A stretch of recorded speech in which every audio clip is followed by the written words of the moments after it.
लेकिन आप अपने वीडियोस में इस्लाम के ग्लोरिफिकेशन पर बहुत बातें करते हैं। तो आपकी ये बात और आपके जो वीडियोस वायरल होते हैं उसमें विरोधाभास दिखता है। इस्लाम का ग्लोरिफिकेशन तो और आरोप भी बहुत लगते हैं आपके ऊपर। ऐसे खतरनाक स्टेटमेंट आते हैं। पढ़ते हो स्टेटमेंट आप कभी? रिप्लाई पढ़ते हो आप? मौलाना अवध ओझा, हाँ। इस्लाम का ग्लोरिफिकेशन हर आदमी करेगा जिस दिन मुसलमान इस्लाम को समझ जाएगा। एक छोटी सी बात आपको बताता हूँ।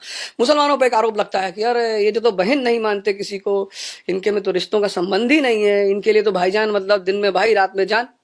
अभी कितना गंदा आरोप है मुसलमानों पे।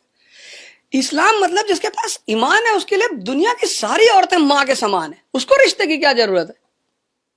आज तक किसी मुसलमान ने आपको ये बात बताई? नहीं। मुंह झुका के से बैठ जाते हैं कि बताओ यार हमको गाली दे रहा है। अरे तो उठ के जवाब दो, समझाओ। क्या समझाओ? कि जिसके पास ईमान है, नियत जो अंदर से शुद्ध है, उसके लिए सारी औरतें माँ के समान है। उसको क्या जरूरत है सबको बहन बनाने की? इसकी कोई जरूरत है? आप बताइए, आप इतने सारी महिलाओं से मिलते हैं, सबका सम्मान नहीं करते हैं? कोई जरूरत है सबसे बहन बनाने की?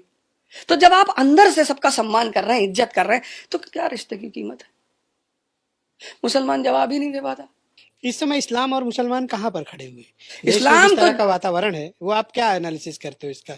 इस्लाम तो उतनी ऊंचाई पे खड़ा है जितनी ऊंचाई पर वो शुरू में था, और कभी नीचे नहीं आएगा, कभी नहीं। क्योंकि इस्लाम एक रिफॉर्म रिलीजन है।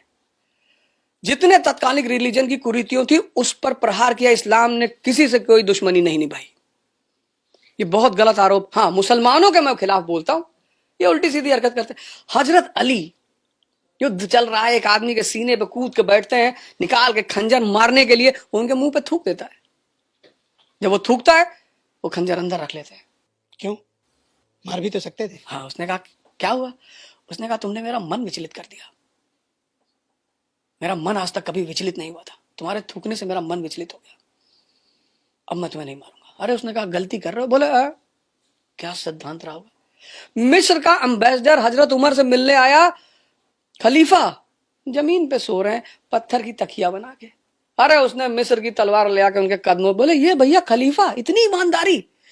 यहां देश में गांव का प्रधान 4 फॉर्च्यूनर से चल रहा है, वो खलीफा से कपड़े फटे हैं, उसके ईद में अब खरीदने के लिए, अपने बच्चों के लिए कपड़ा खरीदने के लिए पैसा नहीं है। वो जाके अपने खजांची से खलीफा कहता है कि यार कुछ पैसा उधार दे दो तो मैं अपने बच्चों के लिए ईद में कपड़ा खरीद लूं।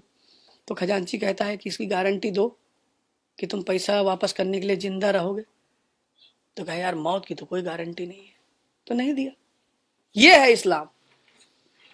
ये इस्लाम नहीं सर तन से जुदा, सर तन से जुदा। तुम आदर्श बनो कि लोग तुमको सलाम करें।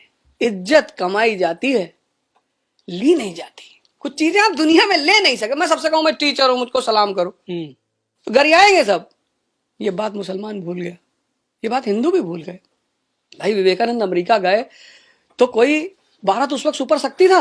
भाई बिल क्लिंटन भारत आए तो अमेरिका सुपर पावर था, तो लोगों ने फूल बरसाया, माला बरसाया। जो गुलाम भारत का आदमी अमेरिका जा रहा है वहां लोग उसका पैर छू रहे हैं। क्यों? क्योंकि उसके अंदर की महानता है, रोशनी। ये बात इनको समझ में नहीं आ